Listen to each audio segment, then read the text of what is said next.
솔로몬이 바로의 딸을 데리고 다윗성에서부터 그를 위하여 건축한 왕국에 이르러 이르되 내 아내가 이스라엘 왕 다윗의 왕국에 살지 못하리니 이는 여호와의 궤가 이른 곳은 다 거룩함이니라 하였더라.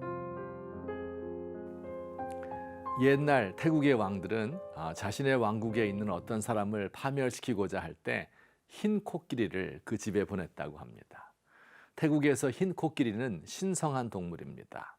왕에게서 흰 코끼리를 선물 받은 사람은 코끼리에 먹을 것은 물론이고 목욕시키고 치장하고 건강하도록 운동시키는 것 등에 대해 세심한 주의를 기울이고 돌봐야 했겠지요. 자칫 죽기라도 하면 왕에 대한 불충이니까요. 그는 평생 흰 코끼리에 매여 입히고 먹이고 잠재우고 돌보다가 전 재산을 날리고 끝내 파멸하고 말았답니다. 흰 코끼리는 왕의 축복이면서 동시에 저주입니다. 솔로몬 왕에게도 흰 코끼리가 하나 있었습니다. 왕이 된 후 이집트의 왕 파라오라고도 하지요. 그 바로의 딸 공주와 결혼을 한 것입니다. 그야말로 정략 결혼이지요. 솔로몬은 이집트와 같은 강대국의 사회가 됨으로써 자신의 왕위와 이스라엘의 평화에 도움이 된다고 생각하였을 것입니다. 이집트 바로 왕의 입장에서도 손해나는 장사가 아닙니다. 신흥 강국 이스라엘이 바로 왕의 부마국이 되는 것입니다. 상호 방위 조약을 맺은 것과 같습니다. 그런데 바로 왕의 딸과 결혼함으로써 솔로몬에게 큰 문제가 생겼습니다.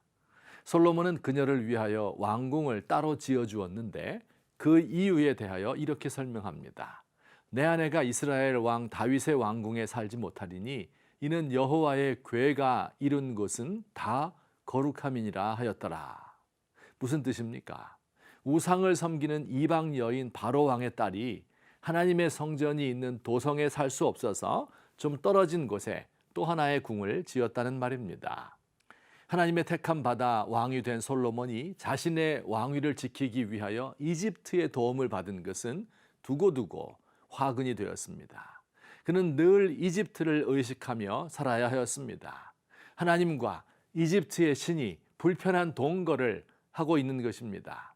하나님과 대국을 동시에 섬기는 양다리를 택한 솔로몬은 늘 이런 식으로 양쪽의 눈치를 보아야 하는 불행한 삶을 살았습니다. 사랑하는 성도 여러분, 오늘날 우리 조국의 교회도 또한 성도들도 솔로몬의 길을 걷는 것 같아 안타깝습니다. 기독교와 자본주의 정신이 혼동되어서 무엇이 성경적인 것인지 무엇이 세상의 것인지 구별하지 못할 때가 많습니다. 교회 오빠라는 말이 있죠. 교회에서 남자 청년 찾기가 하늘의 별따기입니다. 신앙이 좋은 사람일수록 신앙이 좋은 남자와 만나 결혼하고 싶을 것입니다. 어떤 분이 교회 오빠를 경건과 욕망을 동시에 가진 청년이라고 정의하였습니다. 신앙 좋고 따뜻하고 교회 일에 열심일 뿐 아니라 공부도 잘하고 운동도 잘하고 얼굴도 잘생긴 사람입니다. 여성들의 이상형이지요.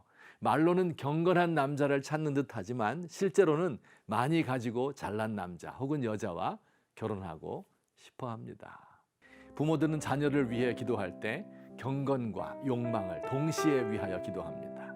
우리 아들 공부도 잘하게 해주시고 하나님도 잘 맺게 해주세요 라고 기도합니다. 사위감이나 며느리감을 택할 때도 동일한 기준을 가집니다. 이는 마치 이 땅에 보물을 쌓아두고 천국에도 쌓겠습니다. 재물과 하나님을 겸하여 섬기겠습니다 하는 것과 마찬가지입니다.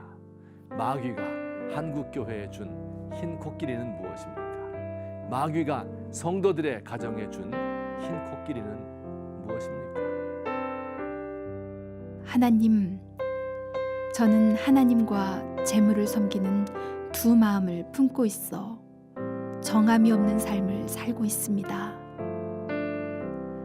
세상의 염려와 재리의 유혹에 하나님을 찾아가는 영적 기운이 막혀 열매 맺지 못하고 있습니다.